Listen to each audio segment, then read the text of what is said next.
Camp Nou hosted El Clasico on Wednesday evening as Barcelona and Real Madrid both went in search of outright leadership of La Liga Santander. Real Madrid came close to opening the scoring when Casemiro's header was cleared off the line by Gerard Piqué. Challenge there by Lenglet on that wrap. Fede Valverde, who'd already seen one shot fly wide of the mark, then warmed the gloves of Ter Stegen. In the second half, Gareth Bale was picked out by Valverde, but the Wales international could only fire into the side netting. He would have the ball into the back of the net, but as he wheeled away to celebrate, the linesman's flag was raised. VAR would confirm the furlong of the mark, and so El Clasico ended 0-0.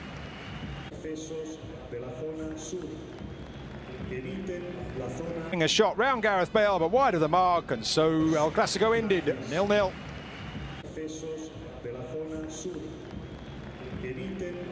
The channel, guys, it is time now to reflect on that Clasico and exactly what went down tonight at the Camp Nou, with tonight's big match review coming to you courtesy of the OneFootball app, which you can find, guys, as always, in the description down below. And I would have a little look there because the match facts from tonight and certainly all of the stats will be interesting reading as Real Madrid end with more shots, and at the end of it, very, very surprisingly, I didn't expect to be saying this. It's Barcelona 0, Real Madrid 0. No goals, absolutely no goals tonight at the Camp Nou, and that's a real surprise. Not only because it's been over 17 years since the last 0-0 in El Clasico, and that actually came, incredibly, before Ansu Fati was even born. Over 17 years there since the last 0-0. But not only that fact there, but it was also the fact tonight there were so many chances created. It was an end-to-end game that I don't really think Barcelona played well at all. We're going to be talking about it all,